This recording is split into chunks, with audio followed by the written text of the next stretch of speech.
es lo que usamos normalmente para determinar un diagrama de Bode. Vamos a ver de qué se trata, más o menos, de qué manera podemos, qué información nos brinda, la información que nos brinda en el sentido, pues, en el objetivo que tenemos propuesto, que sería determinar la estabilidad de un sistema cerrado.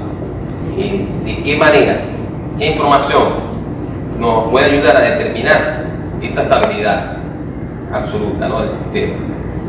Entonces, fíjate, lo tenemos acá. El objetivo de la práctica, obtener el diagrama de Bode y con este conocer la estabilidad del lazo cerrado. Bien. El sistema de la práctica, en la lámina número 5, aparece el sistema que vamos a utilizar. Ahí tenemos valor de K. El valor de K va a adoptar dos valores.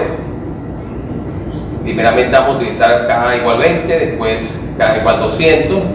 Y evidentemente, pues, eso que está ahí es GH, es decir, es la función de transferencia en lazo cerrado, la trayectoria desde el error hasta la salida, ¿ok? Sin tomar en consideración la red de alimentación, porque esa es la información que normalmente se utiliza para determinar el diagrama de Bode, ¿no? También podemos determinar el margen de fase y ganancia, que dependiendo de los valores que tengamos en esos datos, pues, esos parámetros, podemos determinar si el sistema es estable o inestable. En esencia es básicamente eso lo que vamos a hacer. Entonces, ¿no? Fíjense, ahí tenemos en la lámina 5 el sistema que vamos a utilizar. Vamos a usar dos valores, 20 y 200, y vamos a hallar el diagrama de Bode para cada caso. Bien. Entonces, la pregunta sigue más adelante en la lámina 6, cuál es el sistema de la práctica. Entonces, la función del lazo cerrado es la que me está mostrando el diagrama de bloque. En este caso es, fíjate, el lazo cerrado, que la ecuación característica es S a la 3, 3S a la 2, más 2S, más K igual a 0, que la estabilidad del sistema depende de la posición de las raíces de la ecuación característica en el plano complejo. Ya eso nosotros lo sabemos, ¿verdad que sí? Dependiendo de dónde están las raíces, por supuesto, vamos a determinar si es estable o inestable, ¿no? Si tiene una estabilidad marginal. La posición de las raíces en el plano S depende del valor de K. También lo sabemos, ¿correcto? Sí. Depende del valor de K, y que vimos en la práctica anterior de diagramas en lugar geométrico de las raíces, que dependiendo del valor de K nosotros determinamos, ¿verdad? Como quien dice, o mejor dicho, diagramamos, dibujamos la trayectoria de las raíces en lazo cerrado, ¿no? Es algo que aprendimos en la práctica anterior. Entonces, para encontrar el rango de valores de K para los cuales el sistema es estable, todas las raíces de la ecuación característica están en el semiplano izquierdo del plano complejo. Es usado el criterio de estabilidad de Root. Eso es lo que normalmente usamos nosotros para determinar. Si bien es cierto que nosotros podemos determinar las raíces de un polinomio, en este caso de la ecuación característica, usando una calculadora de estas modernas, y de hace tiempo eso ya lo hacen. Por ejemplo, nos permite plantear las inecuaciones para determinar los rangos de valores, o el conjunto de valores, ¿verdad?, para los cuales el sistema es estable, ¿no? Incluso el valor para el cual el sistema es, digamos, marginalmente estable, que es un solo valor. Eso no lo podemos hacer con la calculadora, tenemos que hacerlo obligatoriamente con el arreglo de Root. Permite plantear esas inecuaciones, ¿no?, de la intersección, por supuesto tú que en el caso de la práctica nosotros determinamos dos inecuaciones, digamos, determinamos el conjunto de intersección de las dos inecuaciones, y eso nos dio definitivamente el conjunto de valores para los cuales el sistema es estable, que evidentemente, pues, considerando que es una ecuación, que es un sistema lineal, es decir, continuo, en tiempo continuo, son infinitos valores en ese conjunto, ¿no? Son infinitos. Sin embargo, bueno, para nosotros también está limitado. Por ejemplo, creo que era de 0 a 6, ¿verdad?, sin incluir los bordes, es decir, sin incluir, digamos, ni el 0 ni el 6, ¿no? Dentro de todo el conjunto de valores, que son una cantidad infinita de valores, si lo vemos así, dentro de ese rango, va a ser el sistema estable. Entonces, siempre vamos a valernos, por supuesto, del arreglo de Root para determinar eso, para determinar qué valores de K nos hacen el sistema estable y qué valores de K definitivamente no cumplen con esa condición. Ok, entonces sigamos hablando, ¿no?, de los diagramas de Bode, ¿no? En la lámina 7, pues ahí comenzamos a hacer una revisión teórica de los diagramas de Bode. ¿Para qué nos sirven? Ya dijimos que, por supuesto, nos va a servir, como en el caso anterior, para determinar la estabilidad absoluta. También nos sirven para determinar los valores del controlador PID, ¿ok? Usando ya la parte, digamos, de frecuencia, podemos, y con los márgenes de fase y ganancia, podemos determinar también eso. También esos parámetros PID, ¿no? Si queremos ya controlar un sistema, ya con el algoritmo de control PID. Entonces, fíjense una cosa, ¿qué es un diagrama de Bode? Vamos a dejar que mi amigo Eric dé la respuesta, esa que está planteada ahí. Ok, ya. Un diagrama de Bode o diagrama logarítmico consiste en dos gráficas. La primera es una gráfica del logaritmo de la magnitud de una función de transferencia sinusoidal. La segunda es una gráfica del ángulo de fase. Ambas se representan contra la frecuencia en la escala logarítmica. Fíjate, aquí tenemos dos gráficas, ¿verdad? Tenemos dos gráficas. La primera, fíjate que es una gráfica del logaritmo de la magnitud de una función de transferencia sinusoidal. Es decir, cuando hablamos de una función de transferencia sinusoidal, lo que estamos diciendo es que la función forzada, la función excitadora, que la señal de prueba va a ser un seno, una función senoidal. ¿Okay? Nosotros vamos a excitar, por así decirlo, pues el sistema con una función senoidal que obtenemos una respuesta, ¿no? Esa respuesta que obtenemos es la que nosotros vamos a estudiar, a analizar, ¿no? Sin embargo, eso es lo que normalmente nosotros manejamos esto, ¿no? Sin embargo, el diagrama de Bode, en esencia, lo que son dos gráficas donde tú vas a determinar, digamos, un valor en decibelio de lo que sería la magnitud de la respuesta, ¿ok? Y otra gráfica para graficar el ángulo, es decir, la fase, porque es un número complejo. O sea, lo que vamos a tener nosotros como respuesta, muchachos, hay que recordar que S es igual a sigma más J omega, ¿ok? Entonces nosotros lo que vamos a obtener es un número complejo como respuesta. Pero ese número complejo, si nosotros lo llevamos del plano rectangular al plano polar, usando por ejemplo la identidad de Euler, nosotros podemos tener una magnitud y una fase, que si lo vemos como un vector sería como el módulo y su dirección. ¿Ok? Entonces, vamos a hacer una gráfica para la magnitud de ese vector y para la dirección, es decir, para el ángulo, pero ambos van a variar con respecto a quién, a la frecuencia. ¿Ok? Van a depender, ambos valores van a depender de la frecuencia radial. En este caso será una frecuencia en radianes sobre segundo, omega. Ya nosotros conocemos, omega es igual a 2pi por f, que es la frecuencia en hercios. Pero nosotros normalmente estos gráficos se trabajan con la frecuencia radial, omega. ¿Ya? Entonces, la determinación de las margen de fase y ganancia nos permite saber si el sistema es estable o inestable, simplemente. Si son positivos, pues maravilloso. Si no son positivos, definitivamente es inestable. Anteriormente se usaban unos bosquejos, ¿no? Había unos pasos para bosquejar estas gráficas usando papel semilogarítmico. Se usaba antes, ¿no? Lo bueno de este asunto era que tú, por ejemplo, aprovechábamos la propiedad del logaritmo de que tú puedes convertir, por ejemplo, un producto.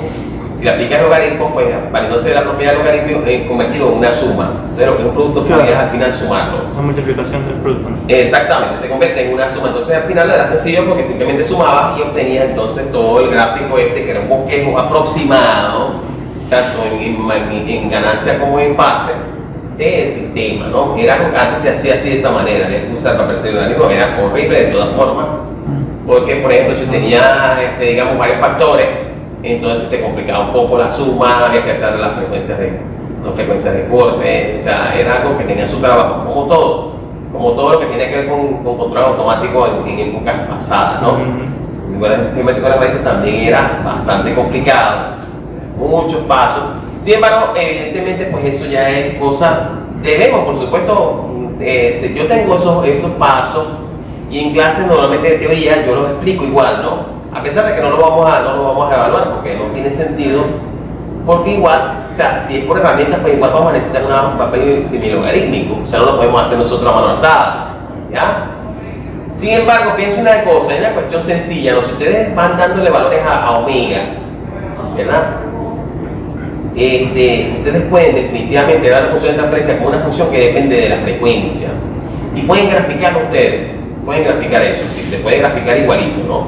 Dándole valores omega desde 0 hasta infinito, tú puedes graficar esa respuesta, porque entonces la función de transferencia te va a quedar en términos de omega,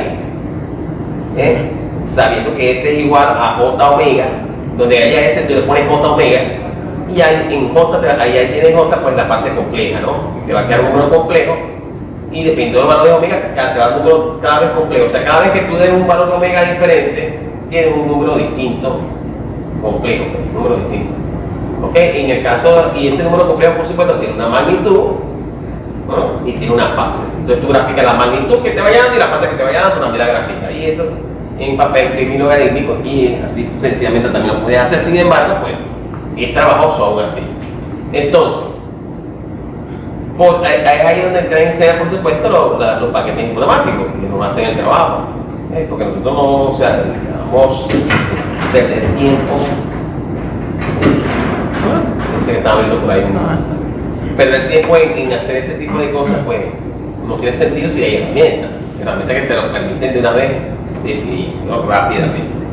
Entonces, fíjate, ¿no? Hablemos un poco de esto, ¿no? Entonces, ¿cuál es la representación más habitual? Porque hay décadas, hay octavas, en fin. La representación habitual o normalmente normalizada de la magnitud logarítmica de G de omega, de J omega es 20, fíjate, 20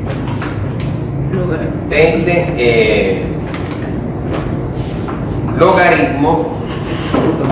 Es decir, fíjate, aquí tenemos lo que nos va a dar como respuesta. La función de transferencia es en esencia esto. Vamos a tener aquí G y H, ¿verdad? Fíjate que es la función de transferencia en lazo abierto. Esto va a estar en términos de quién, de J omega que dice. Esta va a ser la magnitud y la fase va a ser de quién, de ese mismo valor complejo que vamos a obtener. Entonces,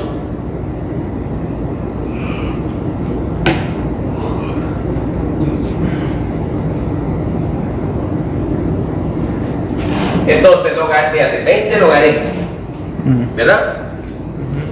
¿Qué sería? 20 logaritmo vulgar, o sea, vulgar significa que es base 10, muchachos. ¿De quién? De eso que está ahí, digamos, de el módulo del vector S, si lo vemos como un vector, es un número complejo. Entonces, eso es lo que básicamente, esa es la representación más habitual que tenemos nosotros, ¿no? Y es con la que nosotros graficamos, hacemos la gráfica, ¿no? Entonces dice como 10 como base de logaritmo, la unidad utilizada en esta representación es el decibel, utilizado, o sea, abreviado por lo regular como dB, decibel, ¿no?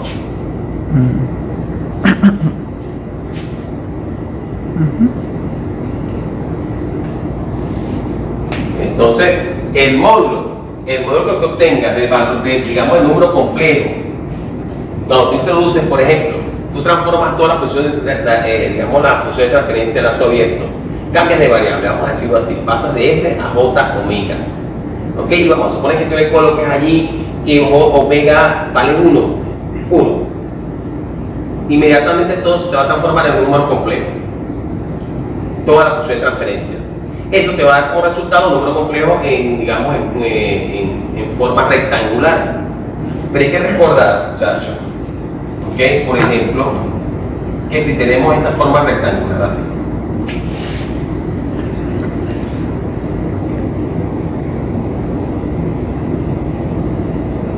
esta va a ser la forma rectangular. ¿Ok? R por el coseno de tita, más o menos, J, R por el seno de tita, y esto es igual, aplicando lo que sería la identidad de Euler, que nos queda así. ¿Ok? Más o menos, tita. ¿Ok? Así de esa manera. Entonces, esta es, digamos, la forma rectangular, fíjate, donde tenemos el valor real y tenemos un valor imaginario. ¿Ok? Y aquí tenemos la forma polar. La forma polar es la que nosotros vamos a utilizar para hacer, digamos, para diagramar, para utilizar el diagrama de Bode. Okay. Para hacer esas gráficas necesitamos llevar de la forma rectangular a la forma polar. ¿Ok? Esa es la cuestión. Entonces, ahora bien, fíjate, tú de repente así con el exponencial complejo, no lo ves con claridad, pero esto se puede reescribir así de esta forma. Tenía R, donde R por supuesto va a ser el módulo. Recuerden ustedes que si el número complejo pueden verlo de forma rectangular, tenemos una parte imaginaria, ¿ok? Y tenemos una parte real, ¿no? Entonces podría ser que lo veas como un vector donde tienes aquí el valor, ¿verdad?, de la parte imaginaria y aquí el valor de la parte real. ¿Ya? Bien. ¿Estamos de acuerdo?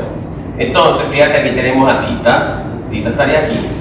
Y que lo queda aquí dibujado, por supuesto, va a ser como quien dice, aquí tendríamos lo de A, y eso es aplicando, por supuesto, la trigonometría que nosotros conocemos, el triángulo rectángulo.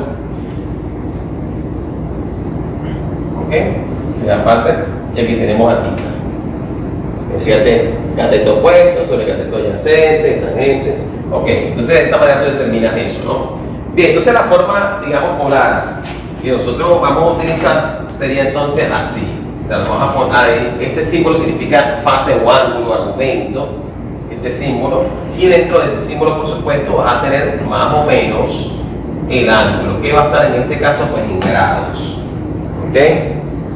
Ya, esta es la forma polar de representar un número complejo en su forma rectangular, aplicando la propiedad de Euler. Por supuesto, necesitamos determinar la dirección de ese vector. Si lo vemos como un vector, ¿no? Una vez que tengamos la dirección del vector, entonces, que lo podemos hacer usando la tangente, ¿verdad? Conocido, por supuesto, la parte real y la parte imaginaria. Ya. Y para determinar, por ejemplo, el módulo, ¿cómo lo hacemos? Sencillamente aplicando Pitágoras, como hacemos con los vectores, tal cual. Pero, profe, todo va a tener función de J, o sea, al final va a tener función de J siempre. De J porque es un número complejo. Es un número complejo. Pero realmente la variable aquí no es J, es omega. La variable es omega. J es un número, o sea, un valor constante, o sea, él simplemente la variable que tiene que ver con un número complejo. Entonces, aquí por ejemplo nosotros trabajamos con números complejos. Ok, pero nosotros los gráficos lo vamos a hacer a partir de la forma polar de ese número complejo, no de la forma rectangular, sino de la forma polar. Porque la forma polar nos permite obtener, si aplicamos Pitágoras, por supuesto, acá, ¿verdad? Entonces determinamos el módulo, este que está acá, que va a ser la ganancia, que es esta parte de acá, uno de los gráficos, y el otro va a ser el ángulo, que va a ser la fase del otro gráfico. Son dos gráficos, uno para, digamos, el módulo, la ganancia, la magnitud, y el otro para la fase. Okay. Ambos van a depender, como podemos darnos cuenta acá, van a depender de omega. Van a ser funciones dependientes de omega. En la medida que tú vas dando valores a omega, tú le vas dando valores a omega, que tú comienzas a trabajar con diferentes senoides, con distintas frecuencias, vas a obtener, digamos, valores complejos. Y esos valores complejos son los que tú vas a graficar. El módulo en un gráfico y la fase en otro gráfico. Pero eso lo vamos a hacer con MATLAB, así que no abran los ojos tanto. Ok, por si acaso, porque de verdad que yo estas clases, cuando las doy a la gente, muchas veces se quedan como que allá van. Vamos a lidiar con ese número complejo a esta altura. Bueno, en fin. Ok, entonces sigamos hablando del tema, ¿no? Pero yo obligatoriamente tengo que explicarles a ustedes para que vean de dónde sale toda esa información. Ajá, ¿qué se observa cuando se expresa un valor en decibeles? Dice la lámina que sigue más adelante, la 9. ¿Qué se observa? Vamos a dejar que mi amigo acá, Juan, ¿verdad? Sí, Juan Diego. Lea Juan Diego, esa respuesta. Juan. Observe que un número mayor que la unidad tiene un valor positivo en decibeles, mientras que un número más pequeño que la unidad tiene un valor negativo. Cuando un número aumenta por un factor de 10, el correspondiente valor en decibeles aumenta en 20.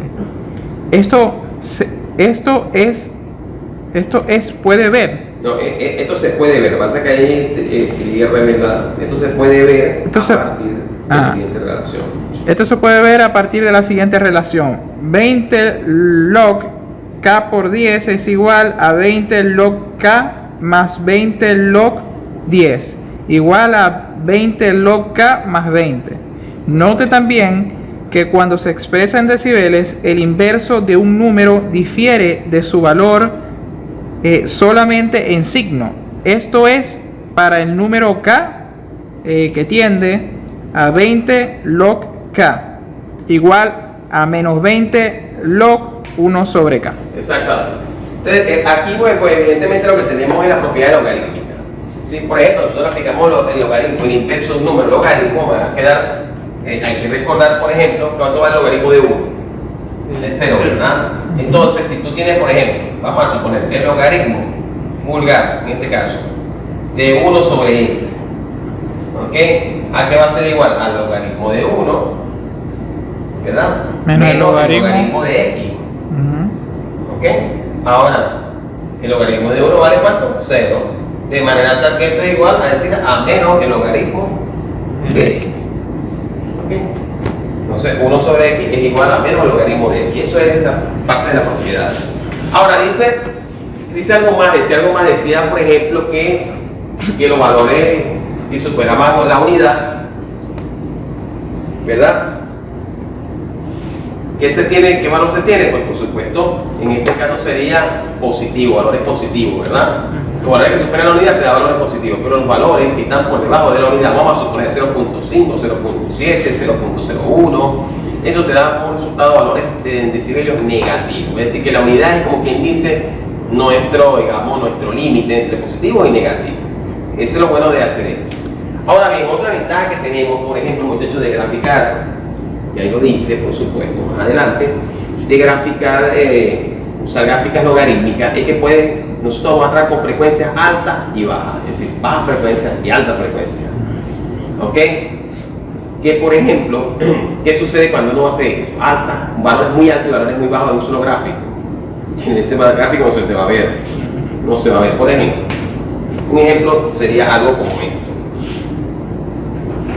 Ese gráfico no se te va a ver. ¿Por qué? Porque tiene valores muy altos y valores muy pequeños en el mismo gráfico. Eso no se va a ver, no se va a poder apreciar. Entonces, eso es algo que te resuelve, ¿ok?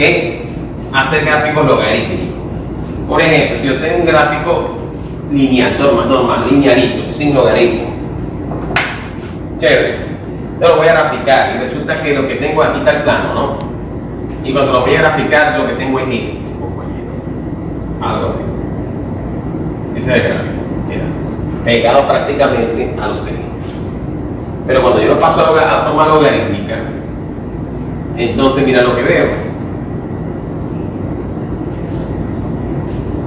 Se puede apreciar aquí. Cuando tú pasas este gráfico, la línea logarítmico, fíjate cómo ya puedes apreciar la información que estás viendo. ¿Por qué? Porque te permite combinar valores muy altos con valores muy bajos. Algo que no puede hacer con un diagrama normal, o sea, lineal. Ya tiene, por ejemplo, una frecuencia de un hercio combinada con una frecuencia de 1 megahercio. Evidentemente lo que vas a ver es esa raya allá. Ahora, si la aplicas logaritmo, pues vas a comenzar a ver realmente los valores. Esas gráficas son como, incluyen límites, ¿verdad, profe? ¿Cómo así? Porque esas asíntotas, nosotros las vimos en cálculo, y era cuando se tendía a un valor. Sí, pero bueno, pero no es, sino que casualmente está así, pues. Casualmente Okay. te da una cosa así. Que tú no puedes leerla con facilidad, no se puede leer. Ni haciéndole zoom. Si le haces zoom, o sea, es algo muy problemático. Si lo vas a aplicar el papel, por supuesto, eso es terrible. Ni siquiera vas a poder hacerlo. Entonces, lo que quiero darle a entender es la ventaja de usar este tipo de representación logarítmica, ¿no? Esa ventaja. ¿Cuál sería la ventaja? Ok, eso es lo que quiero que más o menos capten en ese sentido. Fíjense una cosa.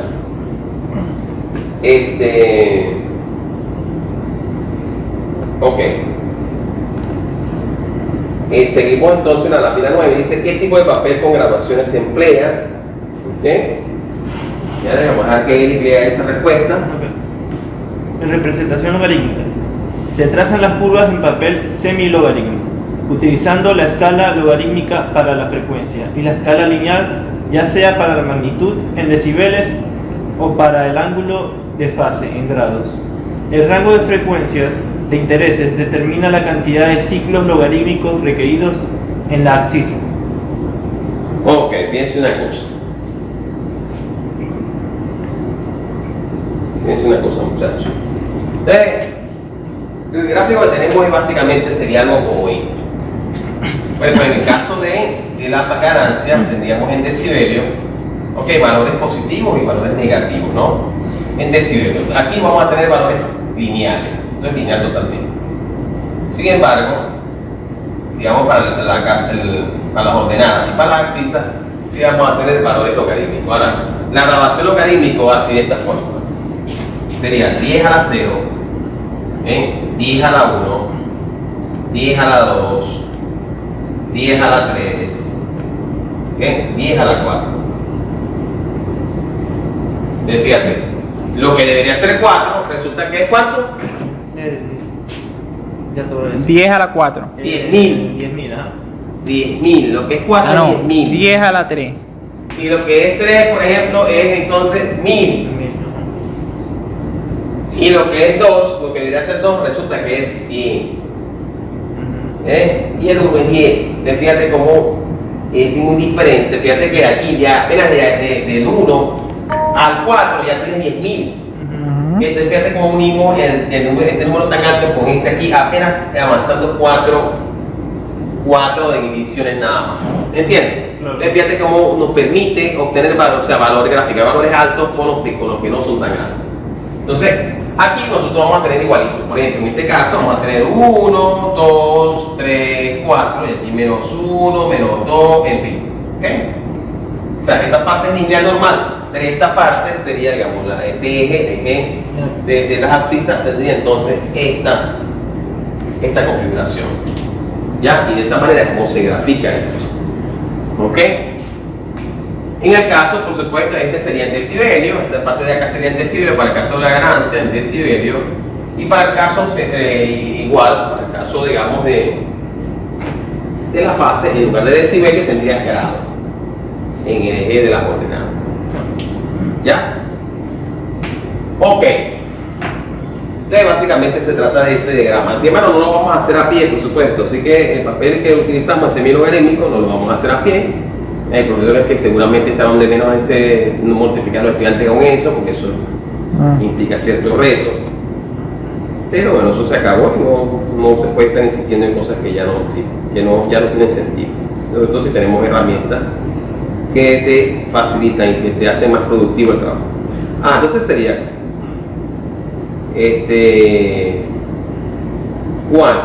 ¿cuál es la ventaja de emplear un diagrama logarítmico? Ya lo habíamos dicho, ¿verdad? Fíjate, lo voy a leer yo, ya lo habíamos dicho. La ventaja principal de realizar un diagrama logarítmico es que la multiplicación de magnitudes se convierten en sumas, ya lo habíamos dicho. Además, se dispone de un método más sencillo para bosquejar una curva de logaritmo de la magnitud en forma aproximada. Cuando hablamos de bosquejar es hacer aquella gráfica de forma, no sé si ya ustedes definitivamente no llegaron a hacer eso nunca, ok, pues eso lo tienen que ver en controles y obviamente no lo vieron. Esta aproximación se basa en redes rectas asíntotas y es suficiente solo si se necesita información superficial sobre las características de la respuesta de frecuencia, en el caso de la respuesta de frecuencia, ok. Simplemente, pues, normalmente lo que hacemos es eso, ¿no? O sea, es suficiente cuando no se requiere mucha exactitud. Ahora bien, si se requiere curvas exactas, se pueden realizar correcciones a estas aproximaciones asintóticas. Es muy fácil trazar la curva de ángulos de fase si se dispone de una plantilla de dibujo para curvas de ángulo de fase de 1 más j omega. Bueno, una plantilla que se usaba y era el resultado muy sencillo. Ok. Sin embargo, con MATLAB es más sencillo todavía. Así que, definitivamente, simplemente tú metes el numerador, el denominador de la función de transferencia a lazo abierto, le dices comando bode, tal como se usa el comando de función de transferencia, como se usa el comando, cualquier otro comando que nosotros ya hemos venido utilizando, y obtienes el diagrama de bode tanto para la ganancia como para la fase. Ok, entonces, ¿cuál es la ventaja de emplear? Fíjate, la representación logarítmica es útil debido a que presenta características de alta y baja frecuencia de una función de transferencia en un solo diagrama. Una gran ventaja es la posibilidad de extender el rango de la baja frecuencia al utilizar una escala logarítmica. Pues en los sistemas prácticos las características de baja frecuencia son muy importantes, aun cuando no es posible trazar curvas hasta frecuencia cero debido a que la frecuencia logarítmica el logaritmo de 0 es igual a menos infinito, esto no constituye un problema serio. Y de hecho siempre comenzamos de 10, fíjate, de 10 a la... El 0 está aquí, pero evidentemente no, siempre se comienza de 10 a la 0, o sea 1. ¿Ok? Porque el logaritmo de 0 es menos infinito. Claro, claro. Entonces, bueno, ahí está el detalle, ¿no? Entonces, esa es la cuestión allí, ¿no? Las ventajas que implica usar este tipo de gráfico, ¿no? ¿Qué información nos brinda? Dice en la lámina 12, ¿qué información nos brinda, no? Dice los márgenes de fase y de ganancia adecuados proporcionan seguridad contra variaciones en los componentes del sistema. Dice, especifica para determinados valores de frecuencia. Para un comportamiento, una pregunta es, por ejemplo, sería ¿cuál es para un comportamiento, digamos, satisfactorio del sistema? ¿Cuáles serían esos valores de margen de fase y ganancia, no? Sería una pregunta válida. Entonces, fíjate, para un comportamiento satisfactorio, el margen de fase debería estar comprendido entre 30 grados y 60. Y el margen de ganancia ser mayor de 6 decibelios. ¿Ok? Esos son valores, digamos, que nos dirían que el sistema tiene una respuesta satisfactoria, ¿no? Tanto el margen de fase como el de ganancia. Si tenemos valores parecidos a eso, podemos decir que tiene una respuesta satisfactoria. Ok, ¿cómo se obtienen los márgenes de fase y de ganancia? ¿Cómo se obtiene? Fíjate, el margen de fase es igual a 180 más la fase en la frecuencia omega 1. La frecuencia omega 1 es la frecuencia de cruce, ¿ok? Y la frecuencia de cruce que podemos de algún modo ver en el gráfico de ganancia, ¿ok? La frecuencia de cruce, cuando pasa de positivo a negativo, ya vamos a explicar bien eso. Ok, el margen de ganancia, que es en decibelios en este caso, es igual a 20 logaritmos del margen de ganancia, que normalmente es un número, o sea, un número normal, pero le aplicamos logaritmo y evidentemente tenemos en decibelios, ¿no? Entonces, sería igual, por supuesto, a su vez a menos logaritmo de la función de transferencia evaluada, fíjate, evaluada en la frecuencia de cruce del gráfico de fase. Fíjate que está como cambiada la cosa, ¿no? El de fase utiliza, es evaluado en la frecuencia de cruce del gráfico de ganancia, y para determinar el margen de ganancia, entonces usa la frecuencia de cruce que está ubicado en el gráfico de fase. Ok, fíjense una cosa, ¿cómo deben ser los márgenes de ganancia y de fase para que un sistema sea estable? ¿No? Para que un sistema sea estable, fíjate. Para que el sistema sea estable, el margen de fase y el margen de ganancia deben ser positivos. La figura junta muestra el diagrama de Bode de un sistema estable en donde el margen de fase y el margen de ganancia son positivos, por lo tanto el sistema es estable. Fíjate, ¿no? Vamos a ver la primera. La primera, fíjate, el sistema estable dice: el margen de ganancia, ustedes pueden ver ahí algo curioso, ¿verdad? El margen de ganancia es positivo. Pero ¿qué es lo curioso? Fíjate, primero y principal, que el margen de ganancia necesita información del margen de fase. Para poder determinar el margen de ganancia, tú necesitas la información del margen de fase. ¿Y cuál es esa información? La frecuencia de cruce, que cuando va de positivo, fíjate, en el caso del margen de la gráfica de fase, que atraviesa, el límite de menos 180 grados. ¿Ok? Cuando atraviesa el límite de menos 180 grados, entonces tú dices que estás arriba o estás abajo. Bien, entonces eso se llama frecuencia de cruce. Es decir, cuando pasa a valores, digamos, por así decirlo, a valores que van a ser, digamos, mayores, ¿verdad? De 180, ¿verdad? ¿Sí o no? Y cuando pasa a valores menores de 180, entonces eso es la frecuencia de cruce. ¿Se me entiende? ¿Se entiende eso, verdad? ¿Sí lo entiende? Que ahí lo estamos viendo en el gráfico, ¿no? Bien, en el caso... como si fuese un punto de inflexión o algo así. Claro, no, fíjate, tenemos por ejemplo, vamos a suponer, vamos a dibujar aquí parte de eso, ¿no? La gráfica de los grados, entonces está entre 0 y 180. Sí, claro. Entonces... O sea, fíjate que pasa de positivo a negativo. Cuando pasa de positivo a negativo, entonces, por ejemplo, si tú vienes así, y aquí pasa de positivo, este es positivo, este es negativo, entonces esto que está acá corresponde a la frecuencia de cruce. ¿Ok? ¿Ya? Sí, la frecuencia que está aquí, esta te va a corresponder a la frecuencia de cruce, en este caso. Y fíjate que en ambos casos hay frecuencias de cruce, ¿verdad? No. Fíjate que tenemos frecuencia de cruce en el gráfico de margen de ganancia y por supuesto tenemos también frecuencia de cruce en el gráfico de margen de fase. ¿Ok?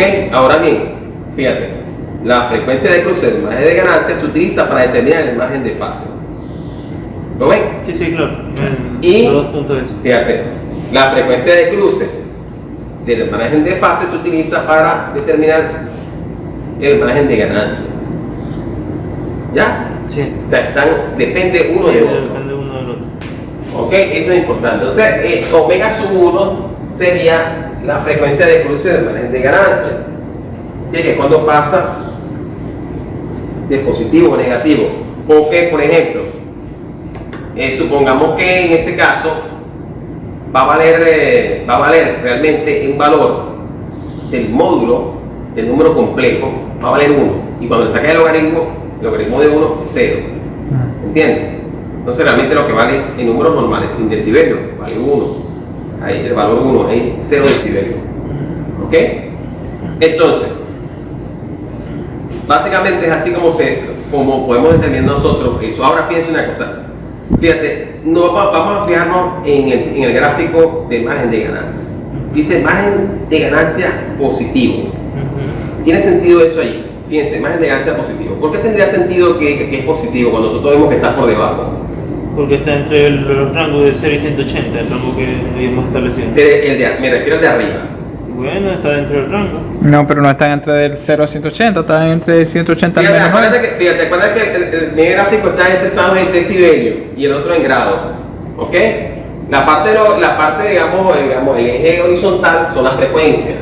Son las frecuencias omega, ¿no? Todas las frecuencias omega están y que además están representadas en forma logarítmica. Recuerda que es semi-logarítmico. Una parte lineal y otra parte logarítmica. Fíjate, pero nos damos cuenta que dice, donde está el gráfico de arriba, ¿verdad? Fíjate, dice acá, en este punto de acá, te comienza y te dice, mira. Sí, o sea, aquí dice que es negativo, pero dice porque es positivo. Dice que es positivo, pero se ve la parte de abajo, ¿por qué? Bueno, fíjate, la respuesta está en las ecuaciones que se utilizan. Fíjate que es menos logaritmo de GH evaluado en la frecuencia de corte del gráfico de fase. Eso te va a dar un valor negativo, pero con el negativo de la ecuación te da positivo. Okay. ¿Lo ven? Sí. ¿Ya lo ven?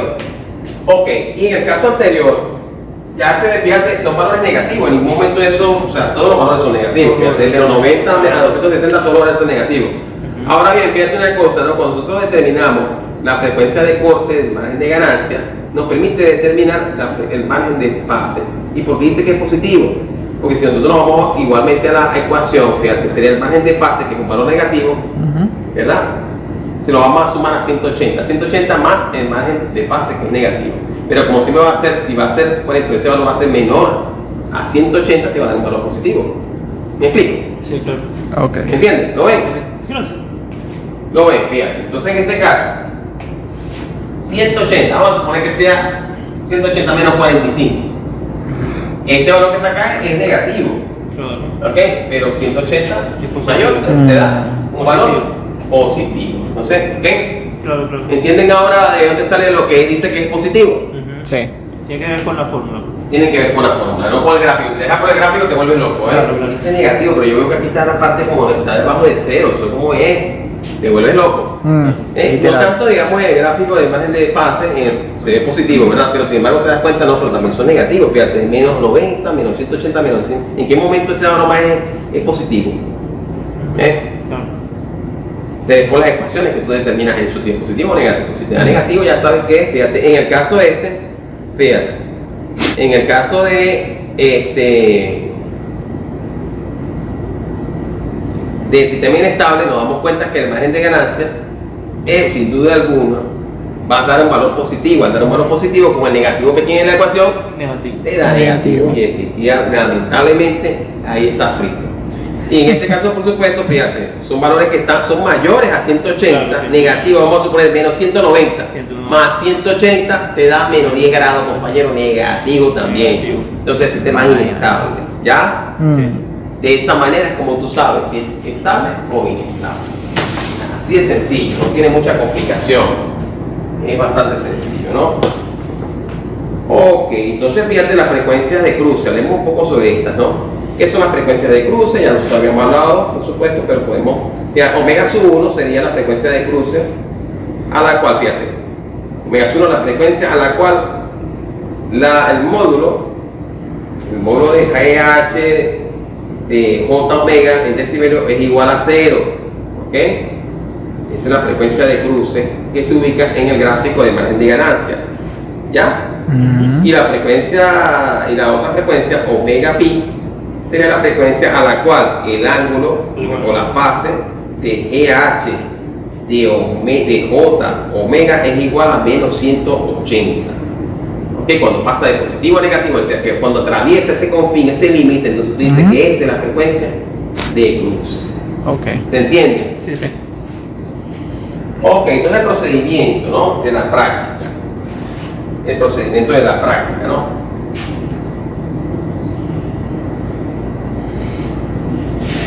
Por ejemplo, muchachos, fíjense algo.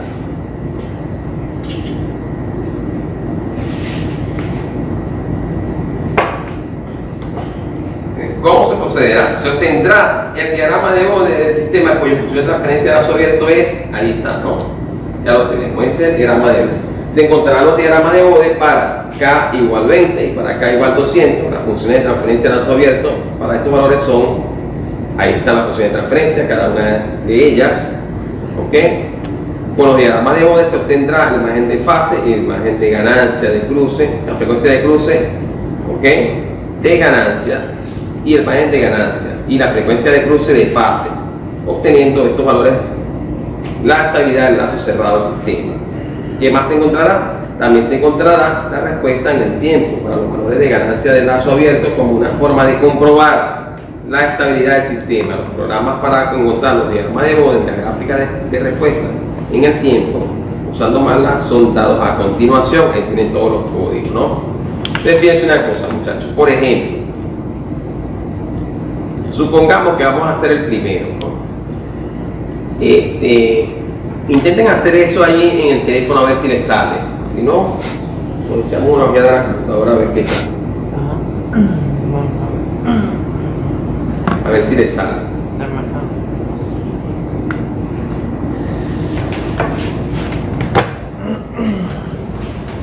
Pásame tu guía para no estar abriendo y cerrando.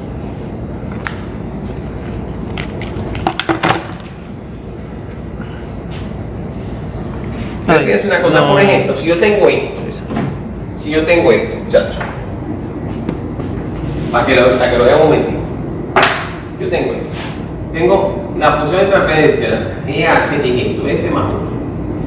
Entonces yo ahora digo, bueno, chévere, yo lo quiero llevar en términos de la frecuencia, para verlo como una función que depende de la frecuencia, la función de transferencia. Entonces yo digo, cambio S por J omega, ¿ok? Por J omega. Entonces sería J omega más 1. ¿Ok? Ya tengo ya, como quien dice, en función de la frecuencia. Y digo, no, la frecuencia vale 1000. La frecuencia vale 1000. Ajá, entonces sería 1 más o J 1000. ¿Ok? Fíjate, eso que tengo aquí es un número complejo. ¿Sí o no? Sí, claro. Eso es un número complejo, fíjate, si yo agarro ese número complejo que está allí, fíjate, ese número que está allí, hago la división esa que aparece ahí planteada, 1 más J 1000, ¿lo multiplico por quién? Por 1 menos J 1000, sobre 1 menos J 1000, de tal manera que no se vaya a modificar la expresión, ¿ok? Entonces me va a quedar arriba 1 menos J 1000 sobre 1 al cuadrado más J 1000 al cuadrado. Ajá, ¿verdad? Ajá, pero resulta que elevar al cuadrado a la J te da menos 1. ¿Sí o no? Sí, sí. Entonces te quedaría realmente, sería así. Te quedaría el resultado sería 1, ¿verdad? Menos 1000 al cuadrado, que evidentemente se nos va a dar un valor, ¿verdad? Menos J, fíjate, menos J, 1000 arriba y abajo me queda igual. Profe, Un número complejo. ese era el primer cuadro. Ahí está, ¿ves? Te da entonces. El desfase y el de... Ajá. Ahí está. Fíjate, GM, margen de ganancia 14.8 a 3.16 radianes. Te da. Ok. Y la del desfase te da 31.7 grados a una frecuencia de 1.24 radianes sobre segundo. ¿Ustedes tienen calculadoras que trabajen con números complejos? Dale, profe, no. Nada. Era para hacer la comprobación. Entonces, en todo caso, fíjense una cosa, ¿no? Fíjense una cosa. Aquí, nosotros lo que obtenemos, fíjate que tenemos 1 sobre S más 1. Lo cambiamos a S por J omega. ¿Ok? Y le decimos que omega en este caso, en un solo caso nada más de todo lo que hay, te vale 1000. ¿Ok? Te vale 1000. De manera tal que nosotros hacemos la división de los números complejos y me queda, fíjate, esto que está acá es un número complejo en su forma rectangular. Lo llevamos a la forma polar y obtenemos el módulo y obtenemos la fase. Entonces el módulo es ese módulo que está ahí, donde esté la frecuencia que valga 1000, vamos a colocar un valor normalito. A ese valor, para tu gráfica, tienes que sacarle 20 logaritmos de ese valor para que lo puedas graficar. ¿Se entiende? Sí. ¿Ok? Pero fíjate, básicamente, ¿qué pueden hacer ustedes? Ustedes van a agarrar la función de transferencia, muchachos, y van a sustituir. A ver si lo pueden hacer. Van a sustituir ustedes ese valor de frecuencia que está, las frecuencias de corte, las frecuencias de cruce, perdón, las frecuencias de cruce que aparecen en el gráfico, van a sustituir eso en el diagrama en la función de transferencia GH y van a determinar el número complejo y van a ustedes a verificar que realmente lo que está diciendo el gráfico es correcto. ¿Ok? Le van a un número complejo, magnitud y ángulo. A eso tienen que sacarle, por supuesto, el 20 logaritmo para que les dé en decibelios y poder decir, bueno, a 14.6.8 da, ¿verdad? El primer gráfico. Sí. ¿Ok? Y por supuesto podemos ver que es estable el sistema. Ahí podemos ver que es estable, ¿sí o no? Sí, sí. Porque fíjate que los dos valores son positivos, ¿cierto? Claro, no son claro. valores negativos, te están dando positivos. Eso por supuesto te lo calcula directamente, el mal lado, tienes que hacerlo tú. Pero me gustaría que ustedes hicieran esa comprobación. Solamente con una sola, con la frecuencia de corte, a ver si les da exactamente igual. Tienes que darle lo mismo. Ok. ¿Me explico? Claro, claro. Entonces van a agarrar, van a cambiar ese, por ejemplo, por lo de cuánto es la frecuencia radial que dice ahí en el primer gráfico de la margen de ganancia. Frecuencia radial es 3,16 radianes. Bueno, eso que está en la frecuencia de corte de fase. Bueno, que ustedes pueden ver allí. Sí, Fíjate, 3,16. fíjate, exactamente. Es la de fase, esa es la de fase. Entonces tú vas a agarrar ese valor, 3.16 radianes sobre el segundo, y lo vas a meter en la función de transferencia. Vas a colocar J, 3.16, ¿ok? Dentro de la función de transferencia, donde quiera que vaya ese, vas a colocar eso. Y vas a determinar el número complejo que te da como respuesta. Te va a dar el número complejo te va a dar en forma rectangular. Lo llevas a la forma polar con la calculadora, a menos que quieras aplicar la tangente y el Pitágoras y todo ese tipo de cosas, lo haces también. Pero con la calculadora es mejor, más rápido. Y entonces vas a determinar, te va a dar en coordenadas, en forma polar, te va a dar un módulo y te va a dar un ángulo. El módulo tiene que coincidir con 14, cuando aplicas el 20 logaritmo, te va a tener que coincidir 14.6, te tiene que dar eso como respuesta. ¿Ya? Sí, sí, entiendo. Ok. 14 No lo podemos hacer ahorita mismo la comprobación. Ya fíjate que tenemos todo ya hecho, ¿no? Ahora al final, pues, dibujo los diagramas de Bode para cuando la ganancia caiga igualmente, fíjate, obtenga el margen de fase de la frecuencia de cruces y el margen de ganancia para cada una función de transferencia, cuál es la diferencia de los diagramas de Bode para K20 y K200 en las gráficas de magnitud y de ángulo, cuál es esa diferencia, la ponen allí. Obtenga la gráfica de respuesta en el tiempo, el lazo cerrado para la entrada, aplicando una entrada en escalón, para cuando K vale 20 y 200. El sistema es inestable, ¿cómo se encuentra? Si el sistema es inestable, ¿cómo se encuentra el margen de fase y de ganancia del sistema? Por supuesto, los valores negativos te están diciendo que es inestable. O sea, eso se responde simplemente diciendo si te da negativo, compadre, esto es inestable. ¿Ya? Y básicamente eso es lo que deben hacer, ¿no? Listo. Yes. Gracias, profe. Profe, una pregunta. La práctica pasada que no las envió y eso. Yo siento. Pero con la información que ni la hacen, no les pasa la pregunta, ¿ves?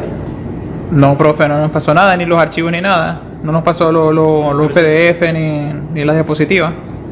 Está bien, pero es la explicación que les di en esa oportunidad. Ah, ok. Sí. No les digo que tienen que hacer. Sí. Tenemos el informe súper largo, el otro y este informe, ¿verdad? Ustedes están pasados, no me han entregado nada. No, profe, o sea, de verdad, o sea, tenemos un proyecto ahorita y estamos full, pero